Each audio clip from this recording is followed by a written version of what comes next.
What's happening, everybody? Thanks for tuning on in. We appreciate you. If you guys could you subscribe to the channel? I'd appreciate it. That'd be nice of you. I'm not going to make you. You can still come around not subscribed, but, you do it for McAfee, right? Like, you do it for Levitard, so why don't you give me a little thumbs up, too, you rat bastards? I'm lashing out. I'm sorry.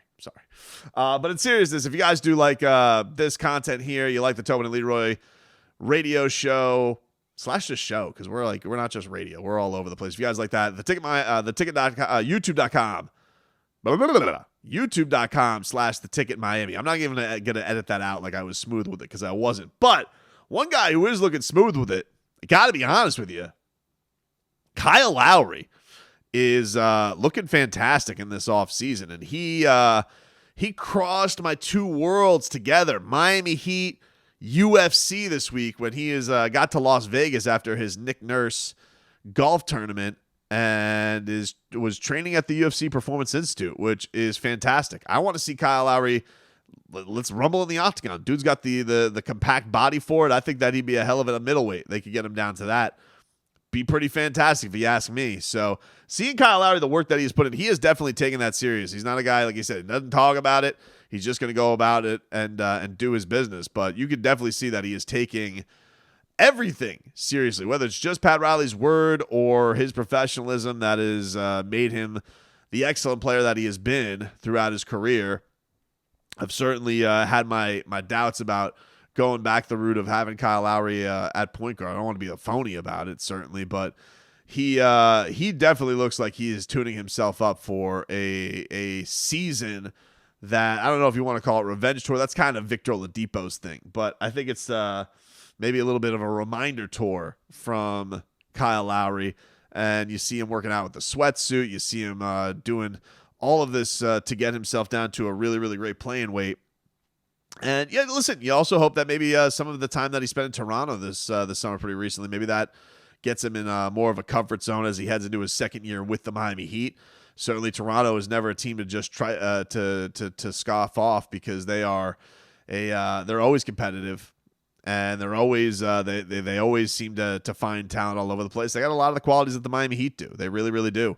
So seeing Kyle Lowry work like that was a really cool thing this week. It was definitely I like seeing it being personally. I wanted to see like a selfie with Dana White. I think that would have been cool. By the way, Dana White, where the hell is my Miami card, dude? You said that was coming soon, and I haven't seen it. And I'm disappointed that hasn't been the case yet. You're going to damn Salt Lake City, and D Wade's going to be there, I'm sure, watching Kamaru Usman versus Leon Wood. It's like, hey, get that down here. Disappointing, man. Come on, dude. Let's make that thing happen. So a couple rumors that are out there. We have cold water right now on the Kevin Durant, Kyrie Irving. A lot of Kyrie Irving happy in Brooklyn noise. That's been the thing that's gone around. The Brooklyn Nets tweeted him out.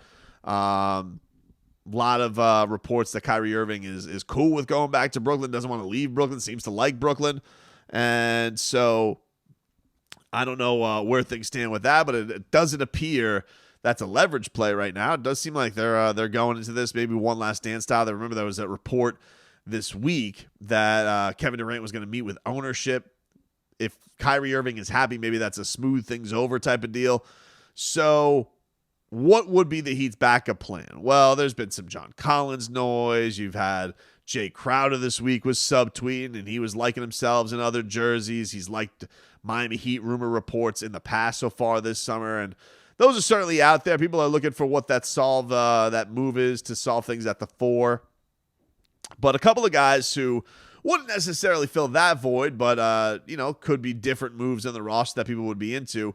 One, there was a report this week from Bleacher Report that said that multiple executives have said that the Miami Heat would be interested in pursuing Colin Sexton. And Colin Sexton has been one of those names that has definitely been around the Miami Heat for a couple of years now, that the organization seems to really, really like him.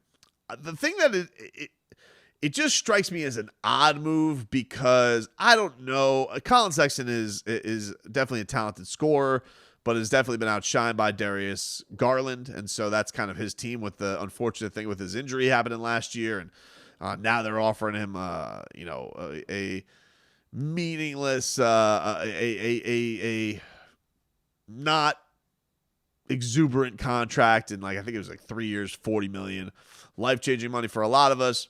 But in the NBA scope, there was like reports that Rich Paul was going to maybe pull a Ben Simmons with Colin Sexton, and find another place elsewhere.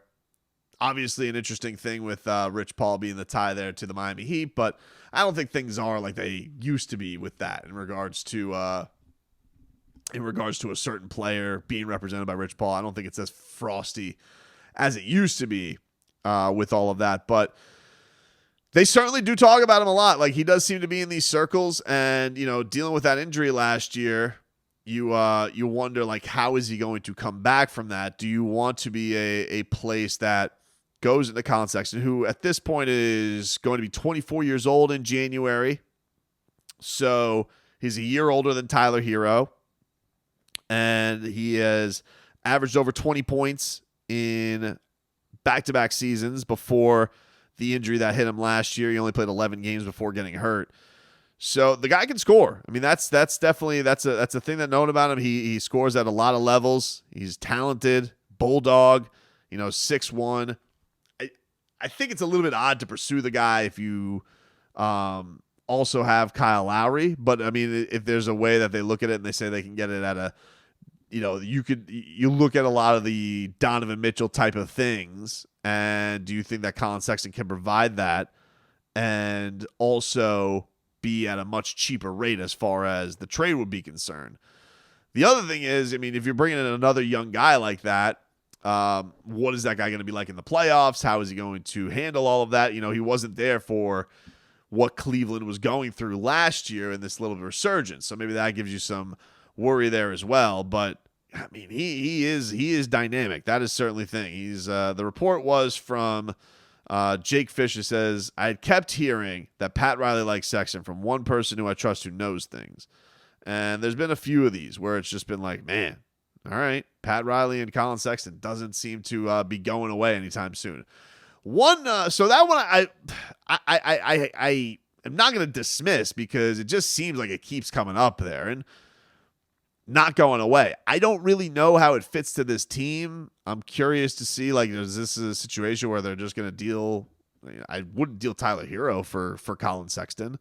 And what does a team with Kyle Lowry, Colin Sexton, Tyler Hero, like, what does that look like? So tough to see where that all falls into place, but certainly it doesn't seem like Cleveland wants to keep him around.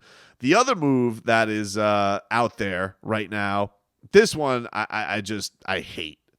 And it was a report from Sean Devaney of Heavy.com, been an NBA reporter for a long time. He says he spoke to an unnamed NBA executive this week who indicated that Hayward could be Gordon Hayward could be plan B for the Miami Heat if their trade pursuits of Kevin Durant and Donovan Mitchell fail. He says, what I think of the guy to keep an eye on is Gordon Hayward. It's a short-term move by Miami, but they need to make their move now, and he can play at the 3 or go big small at the 4, and he's a guy that they've had interest in before. Look, Gordon Hayward I'm not into it, okay? He's always hurt. I mean, just always hurt. You could just pencil it in right now. There's going to be some kind of an injury. How he's been able to get $30 million a year for the last, 8 years with his durability issues, especially ever since he went to the Boston Celtics, is beyond me. Is just always dealing with something. Has never, really gotten back to the levels that he was when he had that awful, awful foot injury his first year in Boston.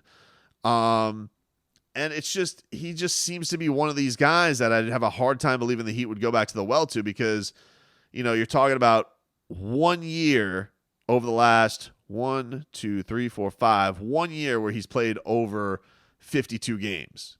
And that was when he was coming off the bench to Boston, playing limited minutes.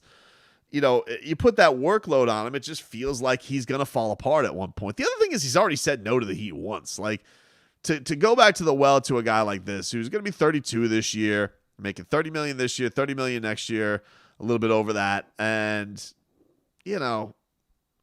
what do you have to give up for him? Like, the machinations of it's a little bit weird too. Like, he's making $30 million. Like, what's the move? Is the move that you're waiting for the Tyler Hero extension to move over. Like, I'm not trading Tyler Hero for Gordon Hayward. Get the hell out of here. Duncan Robinson and then stuff. Like, are you going to wait for I guess if you wait, I guess theoretically, just off the top of my head, because of Victor Oladipo's contract, I guess they could go like Duncan Robinson, Victor Oladipo by the middle of the year and make something like that happen. It's not something I think can happen from the get-go of this summer. So if like you saw Gordon Hayward be, durable, still having a good year, and this could just get him off the books for the Hornets, would that be something? Maybe. I mean, maybe that's somewhere that they could go get it, because you're talking about like that'd be like 25 mil. So I think that's somewhere in the area of where it would line up. But for me, I just look at this and like we're gonna go and rely on another guy we don't know is gonna be durable for the Miami Heat. That to me seems very, very risky. On top of the fact that, dude, you already chose Boston over the Miami Heat. You can kick the sharpest of rocks as far as I'm concerned. Didn't your family like not know who Pat Riley is? And now all of a sudden it's like, oh, let's put out there in the Hayward camp that we'd be putting an eye on Miami. He was like the saddest whale pursuit of all time. It was like you go and it's like, hey, we have a whale attraction here. It's like, oh, what do you have? Pilot whale. The worst of the whales. Get the hell out of here. So I'm not into it. Doesn't tickle my fancy in the least bit going after Gordon Hayward. The rumor annoyed me. It brought up bad memories of him running to his daddy, Brad Stevens, in Boston.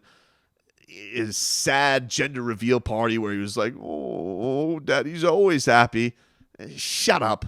That annoyed me, man. So, not into it. I'm going to strike this one down. Colin Sexton, I'm not going to dismiss it. Seems like it keeps coming up. But this connecting the tea leaves, reading the tea leaves of Gordon Hayward, I hated that rumor. That was a rumor I like backed off like the Triple H. Like a offensive odor hit my nose. I did not like it at all.